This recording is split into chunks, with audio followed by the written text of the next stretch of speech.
కొత్త క్యాబినెట్ రేపు ఏర్పడుతుంది. ఏర్పడిన తర్వాత ప్రయారిటీస్ ఎలా ఉండే అవకాశం ఉంది? క్యాబినెట్ ప్రయారిటీస్ ఒకటైతే క్లియర్గా కనిపిస్తుంది, అమరావతి రాజధానిని వీళ్ళంత త్వరగా అక్కడ సెటప్ చేసి ప్రజలకు చూపించాలనే ఇది కనిపిస్తుంది. దీంతో పాటుగా ఈరోజు కాబోయే ముఖ్యమంత్రిగా ప్రమాణం చేయబోతున్న చంద్రబాబు నాయుడు చెప్పేది రాష్ట్రం మొత్తం అభివృద్ధి అనేది కూడా తమ లక్ష్యం అంటున్నారు. అదేవిధంగా ఆర్థిక రాజధానిగా వైజాగ్ అని అంటున్నారు. సో సాయి గారు, కొత్త ప్రభుత్వం వాళ్ళ లక్ష్యాలు మీరు ఏ రకంగా అబ్జర్వ్ చేస్తున్నారు? పొద్దున జరిగిన ఎన్డీఏ మీటింగ్లో చేసిన ప్రసంగం ఈజ్ అ డైరెక్షన్ అనుకోవచ్చా? డైరెక్షనే. Amaravati is the focus area. ముందుగా అమరావతి గట్టిగా ఫోకస్ చేస్తారు. దానికి ఫండ్ అవైలబిలిటీ సెంట్రల్ గవర్నమెంట్ నుంచి సపోర్ట్ తీసుకోవడం అది ప్రధానమైనటువంటి ఎజెండా అవుతుంది. అండ్ అమరావతి క్యాపిటల్ చేస్తున్నారు కాబట్టి లోకల్ శాసనసభ్యుడికి చాలా ప్రాధాన్యత ఉంటుంది. అండ్ లోకేష్ మంగళగిరి నుంచి ఉన్నాడు, పక్కన తాడికొండ ఎక్కువ ఉంటుంది. యాక్చువల్గా క్యాపిటల్ రీజియన్లో తాడికొండ ఎక్కువ ఉంటుంది, తర్వాత మంగళగిరి ఉంటుంది. సో తాడికొండ శ్రవణ్ ఎస్సీ సామాజిక వర్గానికి సంబంధించిన ఏమైనా ఎక్స్పెక్ట్ చేయొచ్చా? ఏమైనా సపరేట్ ఆ సిఆర్డీఏకి ఏమైనా చైర్మన్ పోస్ట్ క్రియేట్ చేసి అక్కడ పెట్టడానికో లేకపోతే క్యాబినెట్లో తీసుకోవడానికి అలాంటి అవకాశం ఉన్నది. సిఆర్డీఏ చైర్మన్ ఇవ్వకపోతే, సిఆర్డీఏ చైర్మన్ ఇది చీఫ్ మినిస్టర్. అవునవును, CRDA chief minister. Exact, chairman ఇది చీఫ్ మినిస్టర్ కాబట్టి మరి ఆయనకి వైస్ చైర్మన్ అలాంటి పొలిటికల్ పోస్ట్ ఏదో ఇచ్చి క్యాబినెట్ ర్యాంక్లో కూర్చోబెట్టచ్చు. But Lokesh will focus seriously on development of Amaravati. ఎందుకంటే అమరావతి వాళ్ళు ఒరిజినల్గా ప్లాన్ చేసింది కూడా చాలా మోడర్న్గా ప్లాన్ చేశారు కాబట్టి అంతా వీళ్ళు ఈ 5 ఏళ్లలో చేసేస్తారో చేయగలుగుతారో అని నేను అనుకోవట్లేదు. బికాజ్ వారు ఇచ్చిన ప్లాన్స్ ఇంప్లిమెంట్ చేయాలంటే ఒక 5 లక్షల కోట్లు కావాలి. కానీ అప్పుడు 7 సిటీలు కడతామన్నారు. ఐ థింక్ 7 or 6 సిటీలు కడతామన్నారు. 6 రకాల సిటీలు అక్కడ ఏర్పాటు చేస్తామన్నారు. దానికి సంబంధించిన ప్రణాళిక అయిపోయింది. సరే, వేరియస్ రీజన్ గవర్నమెంట్లు మారిపోయినాయి, అవన్నీ జరగలేదు. ఇప్పుడు యాజ్ ఇట్ ఈస్గా వస్తారా? లేదు అనుకుంటే ఒక ఏరియా తీసుకొని ఆ ఏరియా మీద నాకున్న సమాచారం ప్రకారం జరుగుతున్నది చూస్తే ఒక 600-800 ఎకరాలు ఇమీడియట్గా అక్కడ ఉండే గార్బేజ్ అంతా క్లీన్ చేయటం, అక్కడ కొంత యాక్టివిటీ రన్ చేయడానికి ఒక ప్రయత్నం. కోర్ ఏరియా 1600 ఎకరాలు ఉందండి. కోర్ ఏరియా 1600 ఎకరాలు ఉంది. దాంట్లో మీరు అన్నట్టుగా 800 నుంచి 900 ఎకరాలు తీసుకొని ముందు రాజధాని, పర్మనెంట్ రాజధాని నిర్మించడం. పోయినసారి చంద్రబాబు నాయుడు గారు చేసిన పొరపాటు ఏంటంటే ఆయన అసెంబ్లీ కట్టించారు, సెక్రటేరియట్ కట్టించారు. వాటిని తాత్కాలిక సెక్రటేరియట్, తాత్కాలిక అసెంబ్లీ అనడం ఆయనకి పెద్ద నెగిటివ్ అయిపోయింది. యాక్చువల్గా ఇదే సెక్రటేరియట్, దీన్ని ఇంప్రూవ్ చేస్తామంటే ఒక రకంగా ఉండేది. లేకపోతే కొత్త బిల్డింగ్లు కట్టిన తర్వాత షిఫ్ట్ చేస్తుంటే అది అనౌన్స్ చేయకుండా ఉండవలసింది. కానీ ఈసారి అలా పొరపాటు చేయకుండా ఐ థింక్ ఆయన విజన్ ప్రకారం, ఎందుకంటే ఉదాహరణకి ఇప్పుడు ఆయన హయాంలో ఇక్కడ కట్టిన సైబర్ టవర్స్ ఏదైతే ఉన్నదో ఇప్పటికి కూడా హైదరాబాద్ అనగానే అది ఒక ఐకానిక్ బిల్డింగ్గా ఉన్నది. కాబట్టి చంద్రబాబు నాయుడు ఈ ఆప్టిక్స్లో చాలా దిట్ట. అంచేత ఆయన తప్పకుండా అమరావతిలో he will build one structure at least which will last long in the hitech city కట్టే టైం కంటే ఇప్పుడు ఆర్కిటెక్చర్లో చాలా అద్భుతమైన ఎక్స్పర్టైజ్ వచ్చింది, మార్పులు వచ్చాయి, అద్భుతమైన ఎక్స్పర్టైజ్ ప్రపంచవ్యాప్తంగా వచ్చింది. ఒక బిగ్ ఆర్కిటెక్చర్ కనుక తీసుకొచ్చి ఒక ఐకానిక్ చేస్తే మొత్తం అంతా స్వరూపం మారిపోతుంది. అది చేయడానికి కూడా 2 సంవత్సరాలు 3 సంవత్సరాల్లో కంప్లీట్ చేసేయచ్చు. హార్డ్లీ టైం ఉంటుంది. అండ్ ఈసారి చంద్రబాబు నాయుడు గారు ఈ సెక్రటేరియట్ నిర్మాణం విషయంలో బహుశా ఎక్స్పెండిచర్ మీద కూడా గట్టిగా దృష్టి పెడతారు. ఎక్స్పెండిచర్ మరీ అంత ఓవర్ ఎస్టిమేషన్ అవ్వకుండాను. అండ్ ఆయనకున్న కమిట్మెంట్స్ కూడా చాలా ఎక్కువ. ఆయన 1,30,40,000 కోట్ల రూపాయల వెల్ఫేర్ స్కీమ్స్ ప్రకటించున్నారు. తర్వాత డెవలప్మెంట్, చంద్రబాబు నాయుడు అంటే డెవలప్మెంట్ అంటే చంద్రబాబు నాయుడు అనే బజ్ ఒకటి క్రియేట్ అయింది.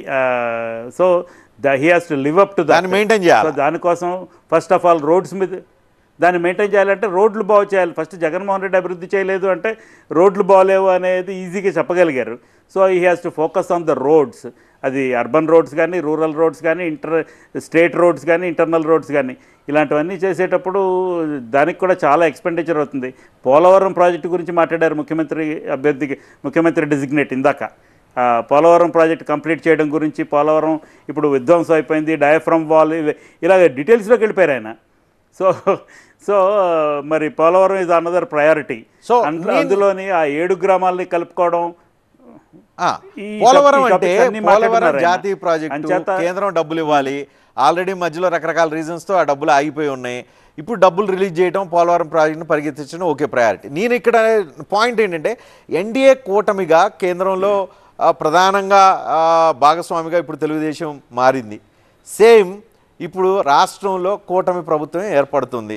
ఈ టెక్నికల్గా వాళ్ళకి తెలుగుదేశం ఫుల్ నెంబర్ ఉన్నా కేంద్రంలో బీజేపీకి ఫుల్ నెంబర్ లేదు, Telugu Desam and Nitish Kumar number base చేసుకొని అక్కడ మెయిన్ ప్రభుత్వం ఆధారపడి క్లియర్ కనిపిస్తుంది. ఇక్కడ తెలుగుదేశానికి నెంబర్ లేకపోయినా కూటమి ప్రభుత్వాన్ని ఏర్పాటు చేస్తున్నారు. సో కేంద్ర రాష్ట్ర సంబంధాలు, కేంద్ర రాష్ట్రాలకు సంబంధించి fund flow, extra fund flow, extra advantage ఈ డెవలప్మెంట్కి సంబంధించి కావచ్చు, ఇవి తెచ్చుకోవటానికి ఇవ్వటానికి ఎంత స్కోప్ కనిపిస్తుంది. రేపు ప్రమాణ స్వీకారానికి ప్రధానమంత్రి కూడా వస్తూ ఉన్నారు. ఏమన్నా అక్కడ ఏమైనా ఎక్స్పెక్ట్ చేసుకోవచ్చా? ఏమైనా ఎడిషనల్గా రిక్వెస్ట్లు కానీ అనౌన్స్మెంట్లు కానీ వెసులుబాటు ఉంటుంది. అడగడానికి చంద్రబాబు నాయుడు గారికి వెసులుబాటు ఉంది. He has that elbow space. అంచేత ఆయన దాన్ని తప్పకుండా వాడుకుంటారు. చంద్రబాబు నాయుడు అభివృద్ధి కానీ లేక సంక్షేమం కానీ ప్రామిస్ చేసిన వాటిని ఇంప్లిమెంట్ చేయడం అనేదే ఈసారి చాలా ప్రధానమైనటువంటి ఎజెండా అవుతుంది. కాబట్టి ఆ స్కీమ్స్ ఇంప్లిమెంట్ చేయడం కోసం ఆయన ఎంత దూరం వెళ్ళవలసిన అవసరం ఉంటుందో అంత దూరం వెళ్తారు. Maybe if it is required, he doesn't hesitate to arm twist the union government to get the benefits for the state. ఎందుకంటే పేరు ఉండిపోవాలనే వెళ్తున్నట్టుగా కనిపిస్తుంది. ఉన్నట్టుగా కనిపించడం మంచిది. ప్రస్తుతానికి పోస్చరింగ్ అలా చేస్తున్నారు. కానీ రాబోయే రోజుల్లో చిన్నగా స్లోగా టైటన్ చేసుకుంటూ వస్తారు. మనం ఆయన రాజకీయం చాలాసార్లు చూసాం. అంచేత నాకు చంద్రబాబు నాయుడు గారి రాజకీయం ఎలా నడిపిస్తాడు అనేది అడ్వాంటేజ్గానే మారుతుంది అనేది ఆయన. అంటే ఇప్పుడు ప్రతిపక్షం Jaganmohan Reddy is just down అండి, ఈజ్ నాట్ అవుట్. ఆయన 11 సీట్లే వచ్చాయి కానీ 40% ఓట్లు వచ్చాయి. Don't ignore that. So make no mistakes that Jaganmohan Reddy is completely decimated and routed అనేది. ఆయనకి ఏదో 20% ఓట్లు వచ్చి ఉంటే అదొక లెక్క. బట్ అలా జరగల. అంచేత ఆయనకి 4 పార్లమెంట్ స్థానాలు వచ్చాయి. 4 పార్లమెంట్ స్థానాలు వస్తే ప్రపోర్షనేట్గా 32 సీట్లు గెలవాలి. కానీ ఆయన అదృష్టం గెలవలేదు, 11 సీట్లు గెలిచారు.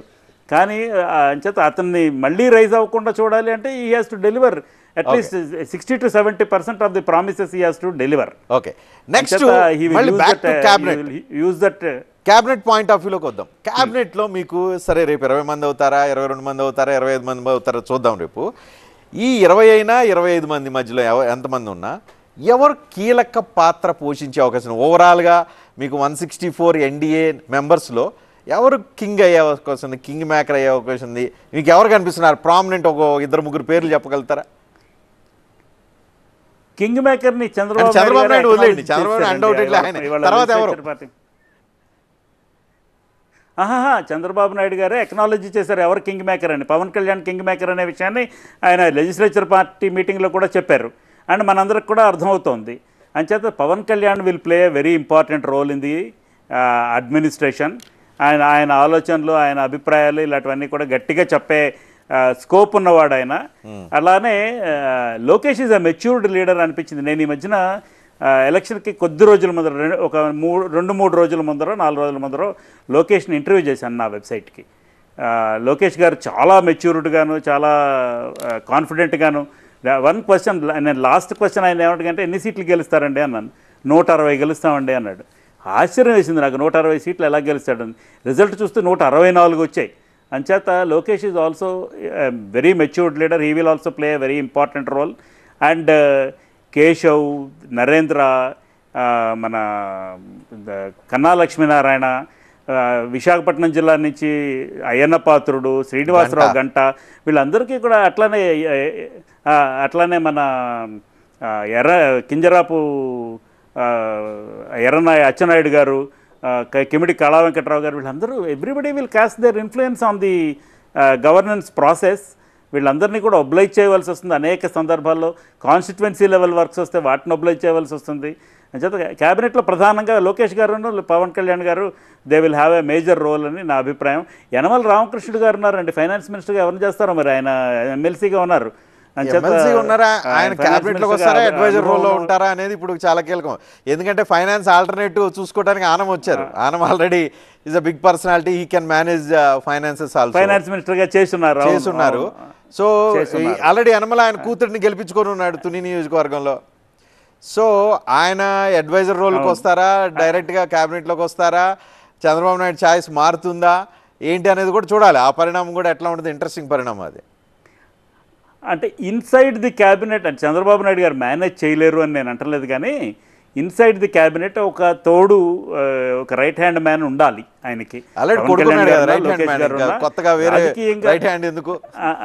అలా కాదు, రాజకీయంగా వివేచనతో ఆలోచన చేసి క్యాబినెట్లో ఇప్పుడు ఫర్ ఎగ్జాంపుల్ 94లో ఎన్టీఆర్ క్యాబినెట్ కూర్పు చేసినప్పుడు ఫస్ట్ చంద్రబాబు నాయుడుతోనే మంత్రివర్గంలో ప్రమాణ స్వీకారం చేయించారు.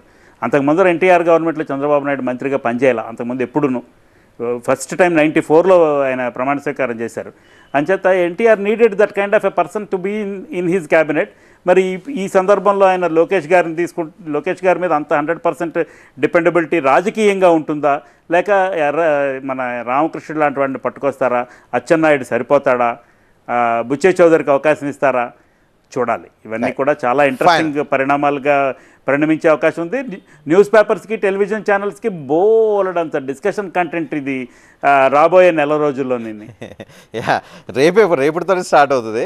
సో ఫైనల్గా ఈరోజు చంద్రబాబు నాయుడు ఒక పాయింట్ చెప్పారు, ప్రజాపాలన అన్నారు. మీరు దీన్ని ఎట్లా డిఫైన్ చేస్తున్నారు? ఆ ప్రజాపాలన అనే పదాన్ని చంద్రబాబు నాయుడు కాబోయే ముఖ్యమంత్రిగా ఆయన యూజ్ చేసిన దాన్ని ఏ రకంగా డిఫైన్ చేస్తారు మీరు? ఇక్కడ వాడారు కదా, తెలంగాణలో రేవంత్ రెడ్డి గారు ప్రజాపాలన అనే మాట వాడారు. ఆయన ఎవ్రీథింగ్ దట్ హీస్ డూయింగ్ దాన్ని హీజ్ అట్రిబ్యూటింగ్ ఇట్ టు ప్రజాపాలన. అంచేత ప్రజాపాలన ఈజ్ ఎ లేబుల్ అండి, ఇట్స్ ఎ లేబుల్. అయితే ప్రజాపాలన అనే దానికి చంద్రబాబు నాయుడు, రాజశేఖర్ రెడ్డి ఒక కొత్త నిర్వచనం ఇచ్చున్నారు. గతంలో జన్మభూమి కార్యక్రమాన్ని పెట్టి మీరు నేను కూడా వెళ్ళి గుంటూరు జిల్లాలో కవర్ చేశాం. జన్మభూమి కార్యక్రమం పెట్టి ప్రజల నుంచి అభిప్రాయం తీసుకొని వాళ్ళు ఏం కోరుకుంటున్నారో ఐడియా తీసుకొని వీలైతే దాన్ని ఇంప్లిమెంట్ చేసిన అనుభవం చంద్రబాబు నాయుడుకు ఉంది. ఆ రకంగా ఆయన చిన్న ఇన్సిడెంట్ జరిగినా కూడా చంద్రబాబు నాయుడు ప్రజల్లో ఉండేవారు, అలానే వైఎస్ రాజశేఖర రెడ్డి ఉండేవారు. అంచేత వాళ్ళు ప్రజాపాలన ఇంతకుముందు చేశారు. ఆ అనుభవం ఉన్నది కాబట్టి బహుశా దానికి మళ్ళీ ఆ పేరు పెట్టి ఆ లేబుల్ కింద అదే పద్ధతిలో జరగచ్చు. రైట్ అండి, రైట్ సాయి గారు, థ్యాంక్ యూ వెరీ మచ్. మీరు ఆంధ్రప్రదేశ్లో కొత్తగా ఏర్పడిపోతున్న క్యాబినెట్కి సంబంధించిన డీటెయిల్స్ తెలియజేసినందుకు.